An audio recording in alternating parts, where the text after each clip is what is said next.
anniversary of one of the worst mining disasters in Cape Breton history. On that date in 1979, there was an explosion at number 26 Colliery in Glace Bay. The blast killed 12 miners and left 4 others injured with severe burns. Sheldon Gouthro was the overnight shift manager in the mine on that early morning. I spoke to him. I want to start off by asking you where you were on the early morning when the explosion took place. Well, I was just about, I'd say, a mile away. I was on the outside end on what we call the Arch Deep.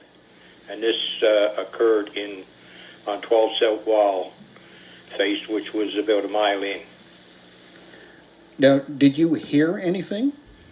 Well, I'll tell you how it all came about. I didn't, but I was on that night in particular. We everything started. The shift started. We all went down at 11 o'clock that night on the back shift, and everything started. Everything was going well that night. We had 2 walls working.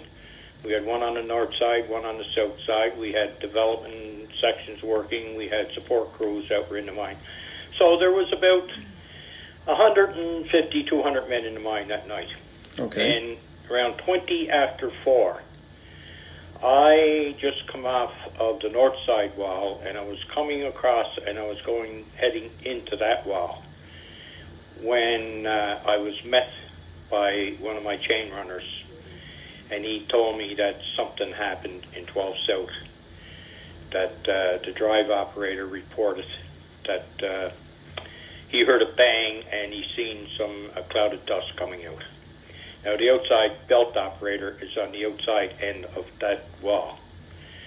And he told me that they tried to contact the men in there through an intercom system, and nobody was answering. So how far away was that belt operator from the... He was about the same. He was about a mile, I guess, from where the actual explosion happened. So quite a distance then. Yeah. So what happened when he told you this? So then I tried to call inside, and no answer. So I went up to, the wall face has 2 entries. It has a bottom level, we call it, and a top level. And I went up to the top level and opened the door and looked in, and when I cracked the door open a little bit, I seen a big cloud of black smoke coming up and going up the airway. So I knew I couldn't get in there that way. So I went back down to the bottom level where the fresh air was entering, and I met up with another supervisor who come up from the sinkings, and he heard about it. So we talked to the belt operator. He told me what he heard, and he heard a big bang. He said he thought transformer or something fell. So the 2 of us proceeded in. We got, maybe halfway in, and then we started seeing things that weren't normal. Like there was chuck blocks in the middle of the road, the belt line was overturned. I knew then that something drastic has happened.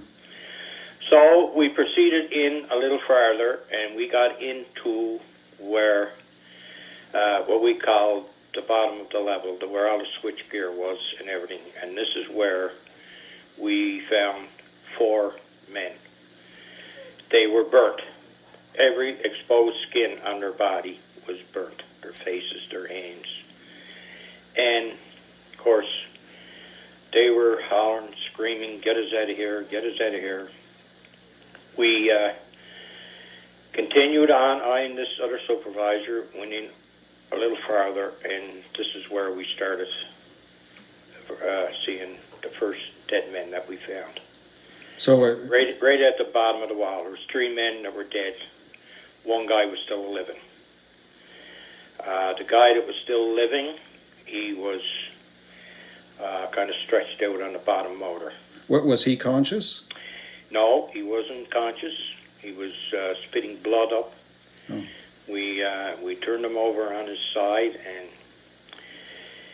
I said to the supervisor, I said, I got to go up the wall, because at this point, I didn't know, or we didn't know, that there was more fire. We're going to have another explosion. We're going to lose the whole, everybody in the mine.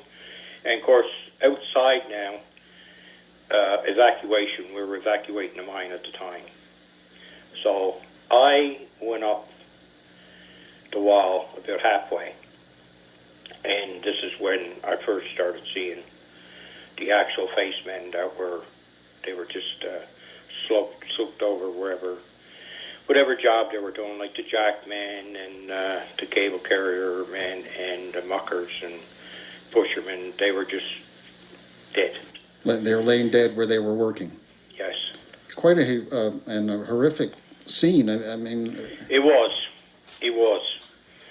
And then the men and the supervisor from the other wall come in then, from 13 North Wall, and I and the supervisor proceeded right up to the top of the wall where the machine was at, where the actual shear was at.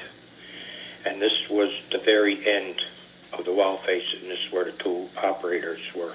They were just laying there over the cable carrier. And we heard at that time somebody moaning, and we found a guy. He was still alive. So all the other guys that came in, they got a stretcher, and we take him up the wall, and we put him on a stretcher, and they took him down, and they carried him out. And how far was it back out to the surface? Yeah, back out to where the deep was, because this is where you come down on the rake. Right. But going in that section now, we lost all the power, because when this happened, the diesel that we used to transport the men in and out of, that wouldn't start. The diesel operator, and I was very surprised afterwards, he was one of the guys that died in Halifax. But that night when I get in there, he asked me, he said, Sheldon, will I take them out? I said, yes, if you can get that diesel going, take them out. So I was surprised that I heard later that he died in Halifax. Really? Yeah. And it was, anyway, everybody then, of course, the day shift now landed down with all the day shift men, and they come down, and we started transporting the men out. The guys that were burnt, they were already been taken out. And at this time, Dr. J.B. Tompkins was called, and we used to call him the pit doctor. If anything happened, he'd be out. He had his own hook in the wash house. Oh. And he come down, and he met the guys that were going out. And also there was a priest, I think, from number 2. He come down, and he met the guys that were going out that was burnt, and he met them on their way out. And I was still inside at the time, and we were transporting guys, trying to get the fatalities out and get them out to where the deep was. It sounds and we like thought we had them all, mm-hmm. And then there was somebody missing, and we couldn't figure out who it was. Then we figured out who it was. And on the pan line, where the coal runs down the pan line, there was a big pile of coal there. And we figured out then that he was underneath that. So we started cleaning off the pan line, and sure enough, we found him. And we got him. We took him down and put him on the stretcher and transported them all out to the deep. It sounds like, I mean, there was just an explosion in the mine, but it sounds like the way you responded was, at least the way how you describe it was very orderly. I mean, did you have training to deal with this situation? Well, yes, I was a mine rescue captain. I was in several incidents in mine rescue training, and the supervisors one of the supervisors was, he was a draggerman, and of course the men themselves, like somebody gets hurt in the mine, they're the first Johnny on the spot to help, but at this time now, the day shift was in, and anyway, we got everybody out. Now, this is 20 after 12, I guess. This happened at 20 after 4 in the morning. 12 o'clock was before I got to the surface. Wow. And when I got to the surface, the underground manager came to me and he said, "You got to come with me." And I said, "Why? Where?" He said, "We got to go down to the hospital. We got to go to the morgue. You got to start identifying." Because there was some confusion who was sent to Halifax, the guys that were survived, and they didn't know who was sent up there, who was dead and whatever. Yeah, right. And I knew all those guys because I was their supervisor 3 or 4 months before that. I worked in that section, and I was taken out of there and put in another section. And I guess the Lord didn't want me at that time, so anyway, we went down to the hospital, to the morgue, and I identified them all, and then they figured out who was in Halifax, because there was one guy in particular that his father was there, and he was wondering where he was, if he was amongst the dead or gone to Halifax. And when I made the identification of all of them, then he knew then that he was in Halifax. So, and so anyway, it was an awful tragedy. I must say, I'm very, very sorry for the families of the men that were killed, because some of those guys had kids that those kids grew up and never knew their fathers. Also, the survivors, the guys that survived and their families, they went through hell on earth for 2 years. And I'm sure there was days that they were thinking, "My God, I wish God had taken me too," because the pain and the suffering that they went through. All badly burned. Yes, they were, yeah.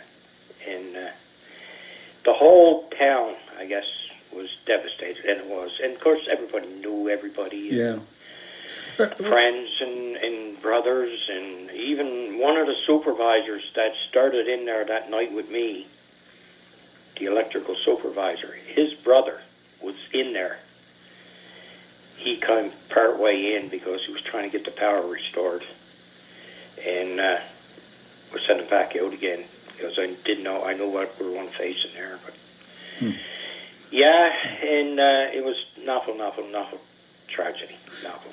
You mentioned the community. I'm just wondering the scene when you were at the hospital or at the morgue. I mean, were there family members there wondering about their... No, not there. Now, I don't know what was going on the surface, but I know, and I heard afterwards, that people were gathered, but the lines were plugged, and people couldn't get through. They didn't know. Now, like my wife, she got up that morning, and the first thing she always does is turn on the radio, listen to the news. Oh my! Yeah. And she turned on the radio, and the first thing that came over the news was there was an explosion in 26 Colliery, and I was there, and she didn't.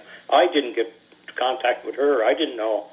I couldn't. I was underground, and when I got to the surface and had to get out, somebody came to me when I was heading down to the morgue, and they said, "Sheldon," I said, "Look, I was calling my wife and letting her know that I'm okay."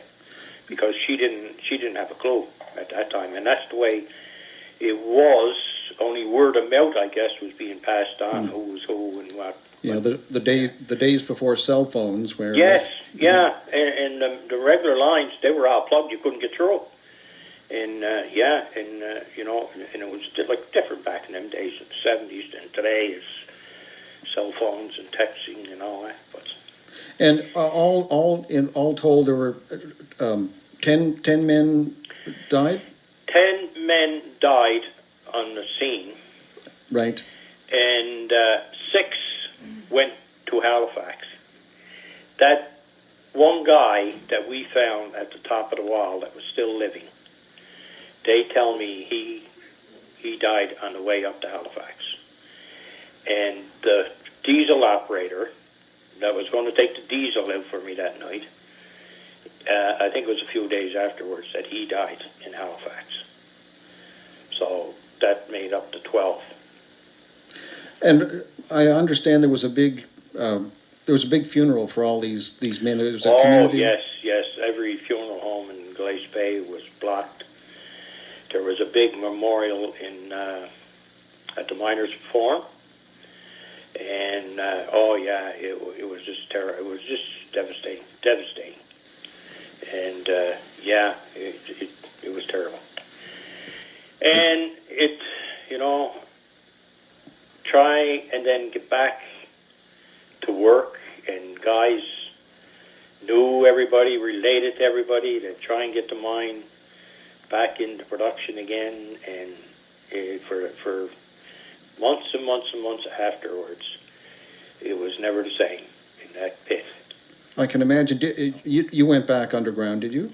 Yeah, I was back underground, and that happened, it was Saturday morning. Sunday, I was back in Monday. Really? Wow. Yeah, in underground on Monday. And what was that like, having to go back? Well, you just come down. I was back now on my own section on the other side of the mine. I think it might have been 3 or 4 days afterwards that I went back and traveled into that section where it happened at, and that was hard. That was hard to go back in and see the spot, see where I seen all the men that night, and that night when it happened, there was a big. Now here's the reports were that a big ball of fire went down the wall face, and it went right down the wall face and out the bottom level. And went back and went out about 700 feet. This is what they claimed. And it come back in again. And it went back up the wall face till it actually blew itself out. So if it missed you going down, it got them coming back in again. Sure. Yeah. And, well, it was carbon monoxide gas. They determined later it was carbon monoxide gas that killed all the guys that were dead. I was going to ask you, there was an inquiry into the... There was, they called the Ulstrom Inquiry. And what did that determine in terms of the cause of the explosion? Well, there was an investigation, and what was determined was the shear operating had 2 big drums on it, one on the front, one on the back. When the shear got up into the corner, right at the end of the wall face, after they pulled the shear out of there, they found that there was a roll in the floor, stone trouble, we call it, come up into the floor about a foot or 2 feet into the coal. And when they dropped the drum down, this drum has big picks on it, cut the coal. Right, yeah. When they dropped the drum down, it struck that sandstone, caused a spark. There was a crack in the floor, and there was a gas feeder right there. And the gas was pouring out of that. You couldn't see. No, they didn't know it was there. It was just up underneath. They didn't know it was there. And all of a sudden, just one little spark, and of course, if you got the right mixture, this is what happened. That's what they claimed. That's the investigation that was done, and that's what they determined what caused it. Were there any conclusions on safety in the mine and procedures and so on? Or? Through that Ulstrom Inquiry? Yeah. Oh, yeah. There was lots of different procedures. And we were operating advanced wall faces. And when getting advanced wall faces, you get up into the corner, like, it was very, very hard to get fresh air in there. And we were operating old mines, and we were 6 miles out under the ocean. Trying to get fresh air out there was very, very difficult. And they changed the type of mining from then. We went to a different type at the top of the wall, so, and then eventually at the end of it, we were all on retreat wall mine, because you were doing away with this top corner where the shear used to have to go into to cut. So the explosion did lead to changes in the way Oh, things are done. definitely. Yeah, it did. And more safety. At that time, we were operating, I think it was 2.5%, not operating in it, but you were okay up to 2.5%. Now it's 2%. You would have to take the men out at 2%. This couldn't be determined and then of course electricity is now 1.25%. You have to shut everything off, but everything was fine. Everything was normal that night. All the reports were normal. Everything was going fine, and then whatever happened, it happened right then. And when you say 2%, what do you mean? Is that methane? Methane, yes. Okay. Yeah. I'm just wondering, you mentioned there were, some lessons learned at the time, but of course now we have an underground coal mine again operating in Cape Breton. What lessons can be learned from the number 26 explosion today? Well, I hope they're following all the regulations that were changed or that were put into effect. I mean, there's lots of regulations today, like operating in the general air body the general air body now. If you're over 2%, you're not allowed to have men in that section. You have to withdraw the men, and you're not allowed to operate run electricity at less than or over 1.25%. So I hope there's inspectors goes in there and inspecting that mine, and hopefully that everything is done safely. I don't know anything about the mine. I was never in that mine. I don't know how they're operating. They're on a different system. They're on a room and pillar system. Mostly my days of mining were longwall mining. And room and pillar, is that a more contemporary method, or? It's how you start away a mine till you get down far enough and get in if you want to switch over to longwall mining. Of course, longwall mining is more expensive. You have to buy all this gear, jacks and all the equipment to run a longwall. And room and pillar is cheaper, but you do that because you cannot withdraw the pillars until you get enough cover over your head that it's going to support. Because we're working out underneath the ocean. It's a little different than working in a mountain. You're out underneath the ocean. You've got to be very careful, and there's laws that are drawn up on how to support that roof and how to hold that roof. And because, God forbid, if you deep pillar and the ocean comes in on you, you're in trouble. When you hear about some of the roof falls at Donkin, what goes through your mind? Well, like I said, I don't know too much about it. I was never in that mine. I don't like to comment on it. I don't know because how bad they were or what type of roof supports they were using. I know it was roof bolting, but I don't know what method they were using. But and I don't like to comment on it too much. I guess, and you mentioned, I guess the coal seams do have sandstone in them, which I guess is a challenge. I guess sometimes when it comes to definitely, yeah. We mine we have sandstone here, and that's what our big mine over in the Phelan. It was that's what happened over there. We were mining under sandstone, and we used to have falls on them walls over there. It was 200-300 feet high. Wow. Men were down in endangering their lives every day, trying to get when we'd have the falls on the wall and trying to get the walls back into production. And this sandstone, like it'll hang up and hang up and hang up, and then it'll all of a sudden it'll break and it'll come in, and the gob will come in, and the weight will be thrown out on your wall face, and your jacks will come down. I seen jacks were squazzed down. They were 6 feet, and they were squazzed down to 3 feet. Oh my! Men would have to crawl in underneath them, crawl up on the jacks, and we used foam over there to get it supported to support the wall face. So we went through it all here. We went through it all, and the miners here, they knew what they were doing. They went through it all, Now, how long did you remain a miner after that 79 explosion. Oh, that happened in 79. I had 32 years underground. Really? Yeah, and that happened in 79, and I retired in 97. Okay, so you were there a good Oh, yeah. nearly 20 years yeah, after. I worked till we had the big fire in 1984. And then after the fire in 26 and 84, when that mine shut down, I went over to the Phelan, and I went to Lingan for a while, and back to the Phelan.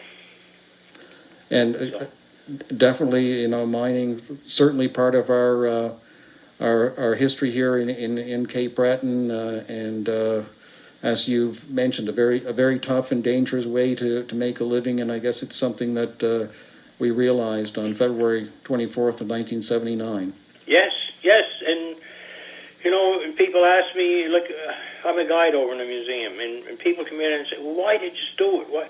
This is all we had here. This was our living here. And men went down every day, and risked their lives, but they had families to feed. They had kids to feed. They had to bring up families. We never had factories here. We still don't have them today. Coal mining was our business. And it started back over 250 years ago. And we mined out underneath the ocean here. So this was our living. This was it. And this is what we done.